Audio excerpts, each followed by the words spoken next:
So we're going to put the salami together now, and you'll see just how easy it is. It's just a case of throwing everything into the bowl and mixing it really well, and then either taking it back to your butcher for him to put into casings for you, or else if you have a sausage machine you can actually do that yourself.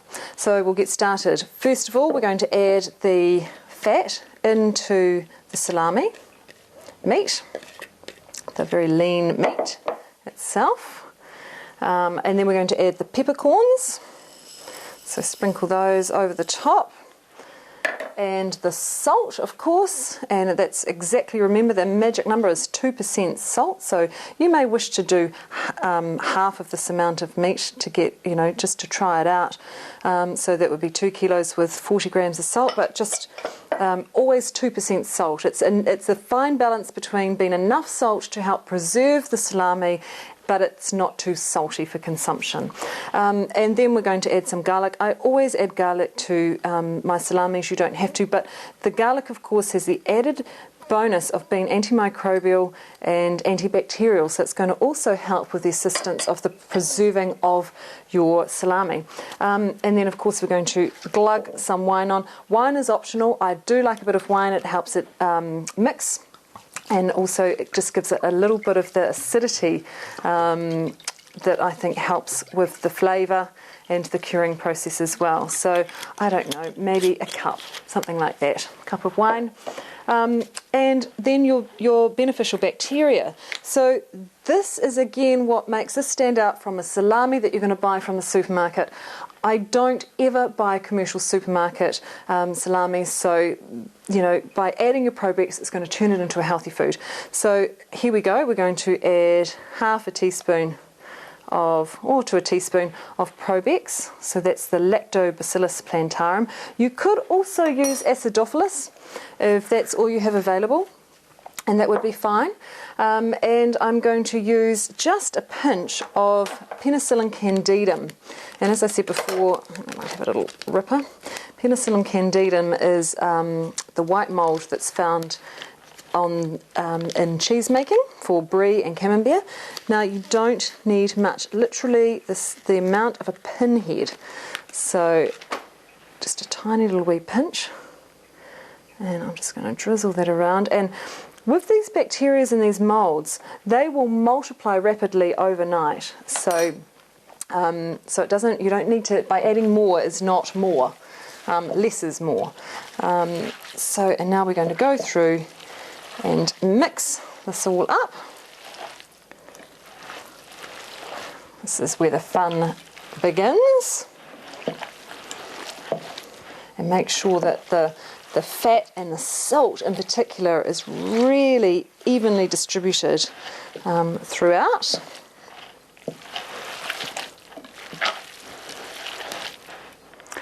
Now, once you've done all of your mixing, the next step is to encase your salami into casings.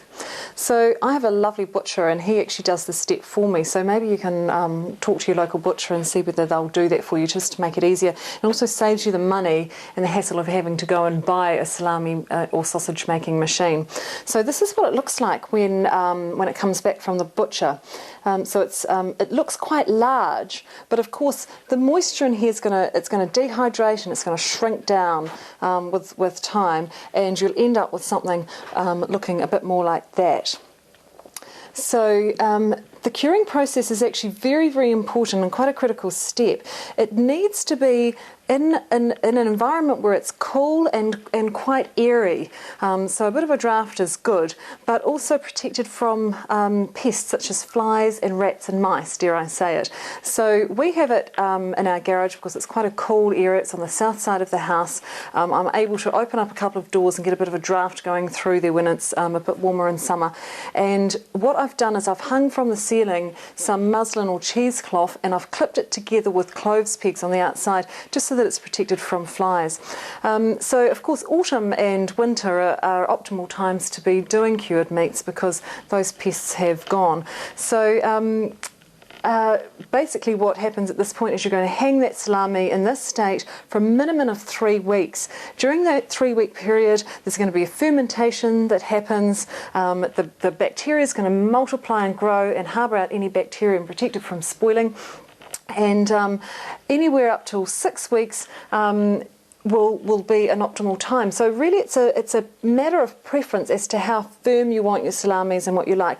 This salami here I kept out for 6 weeks. Some of them I keep out for just as little as 3 or 4 weeks and keep them a bit softer. So it depends on your preference and what you like, really. Another step that you can do if you wish to, and that is smoking your salamis. Now, smoking is kind of a controversial subject, I suppose, in the natural health world.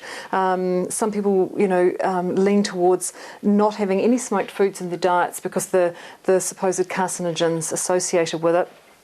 I personally prefer to smoke some of my salamis and leave other salamis unsmoked.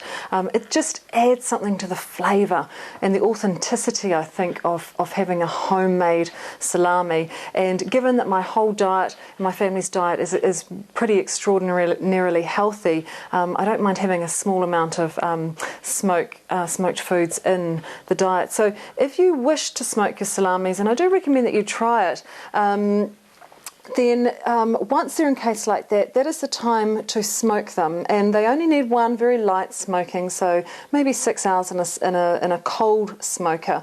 We certainly don't want to be putting it in hot smoking salamis. I don't recommend hot smoking at all. One of the other benefits of making your own home probiotic salami is that it actually is a raw food. It's a way of ingesting raw meat. And as you know, if you follow Healthy Kitchen, and the philosophy here is that we're trying to get as much raw food into the diet as possible. So steps again, once you've encased your salami, if you choose to, have it cold smoked at that point for around 6 hours, and then you're going to return it to its area where it's going to dry, cure and ferment. And after about 3 weeks, you're able to take a slice and see whether it's the right consistency or the right level of dryness or firmness that you prefer. If it's still not quite dry enough for you, you can hang it up for longer if you like. And of course, these salamis can hang for years.